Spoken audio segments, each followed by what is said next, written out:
Before there was a king in Israel, there was a prophecy, and before the prophecy, there was a man, Judah, the son of Jacob.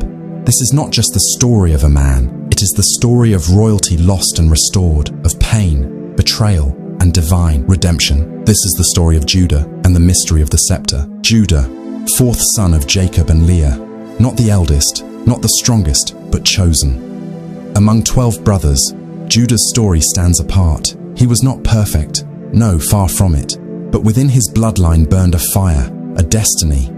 He was a leader, a protector. When Joseph was to be killed, it was Judah who stood in the gap. Genesis 37:26-27. What profit is it if we kill our brother and conceal his blood? Come and let us sell him. Later, when Benjamin was in danger, it was Judah who offered himself. Genesis 44:33. Now therefore, please let your servant remain instead of the lad as a slave to my lord, and let the lad go up with his brothers. Judah was a man shaped by failure, but refined by repentance. And through this man, God would begin a lineage that would change the world. On his deathbed, Jacob gathered his sons and spoke not just as a father, but as a prophet.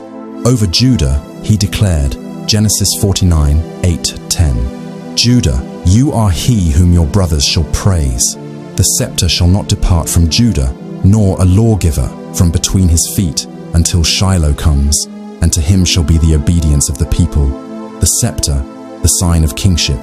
The staff, the symbol of leadership and spiritual authority. Jacob placed upon Judah the mantle of rulership. Not Reuben, not Joseph, but Judah. The king would come from him. The death of Judah's sons.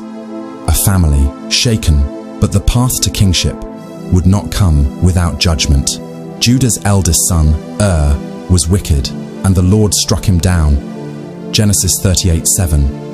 But Judah's firstborn, was wicked in the sight of the Lord, and the Lord killed him.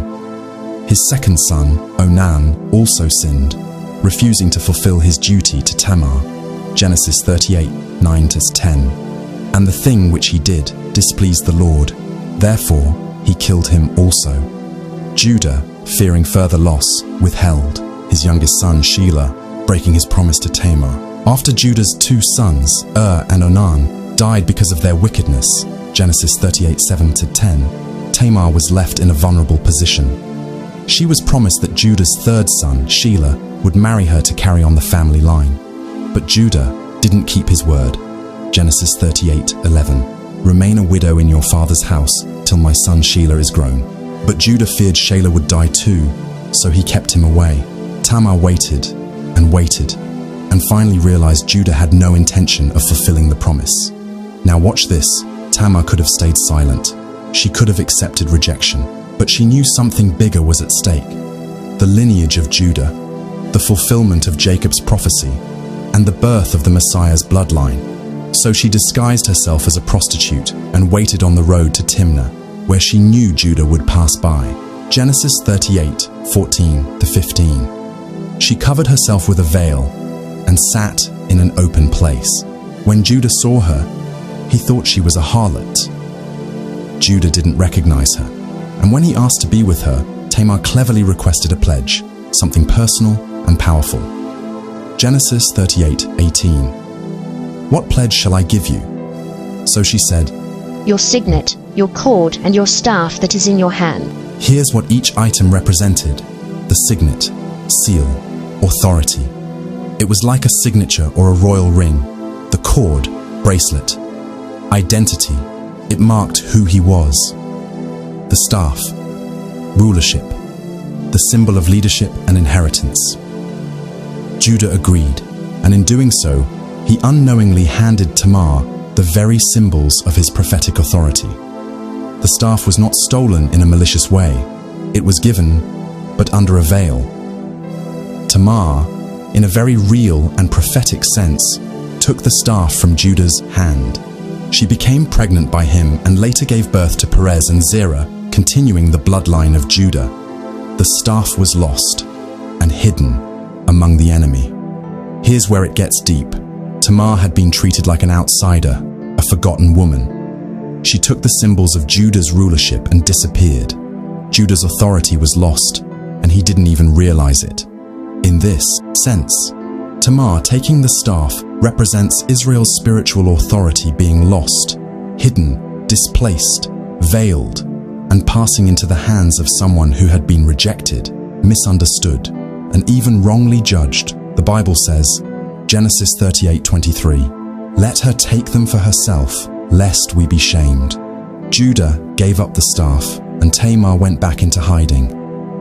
It's a picture of authority being removed from public view until the right time. It wasn't until Tamar revealed herself, with the seal, cord, and staff in hand, that Judah finally understood the magnitude of what had happened. Genesis 38:26, "She has been more righteous than I." Silence, suffering, and the absence of a king. The staff, once a sign of promise, now hidden. Israel entered a dark season. They had no king, no scepter, no fulfillment of the prophecy. They were ruled by judges, but the tribes were divided, and chaos reigned. Judges 21:25. In those days there was no king in Israel. Everyone did what was right in his own eyes. The people suffered under foreign enemies. The Philistines mocked them. The promise seemed lost, but God never forgets. In their desperation, Israel begged for a king. God gave them Saul, tall, impressive, but disobedient. Samuel 10:23-24. Saul is chosen. Samuel 15:26. "You have rejected the word of the Lord, and the Lord has rejected you from being king over Israel." But God had already seen a boy, not in a palace, but in a pasture. Samuel 16:1-1.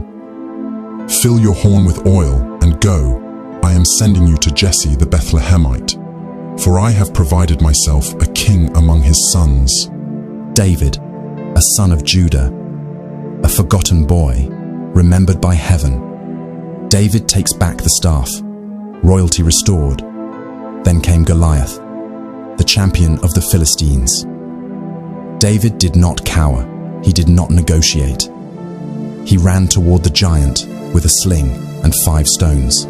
Samuel 17:45. "You come to me with a sword, with a spear, and with a javelin, but I come to you in the name of the Lord of hosts." With that strike, David didn't just kill a giant. He reclaimed a kingdom. He stepped into what Judah had lost. He retrieved what Tamar had taken.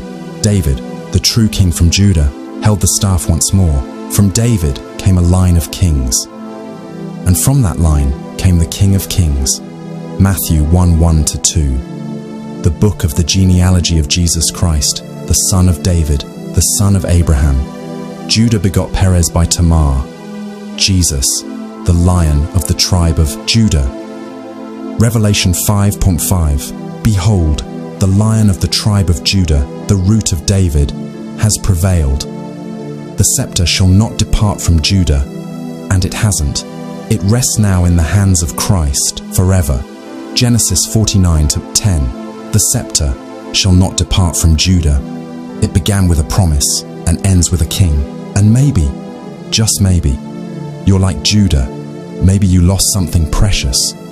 Maybe the staff slipped from your hands, your purpose, your peace, your family, your calling. Maybe shame or failure made you believe the promise was gone forever. But hear this.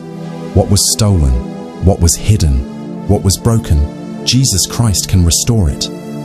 Because the same God who raised David from the pasture to the palace, the same God who brought the staff back to Judah's line, is the same God who is fighting for you. Don't give up. Don't let go.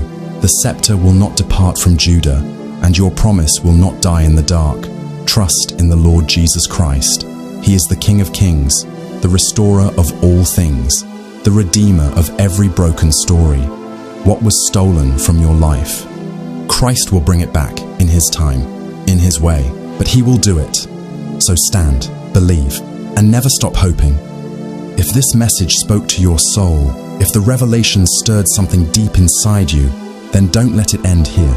Subscribe to this channel, because we're not just telling Bible stories, we're unlocking prophetic mysteries, we're restoring lost purpose, we're declaring the name of Jesus with power. Every video is a step deeper into truth, into healing, into destiny. So like this video, share it with someone who needs restoration, and join us on this journey of revelation. You were born for more. Let's discover it together, one revelation at a time. Subscribe now and let the voice of God echo through every story. God bless you. Amen.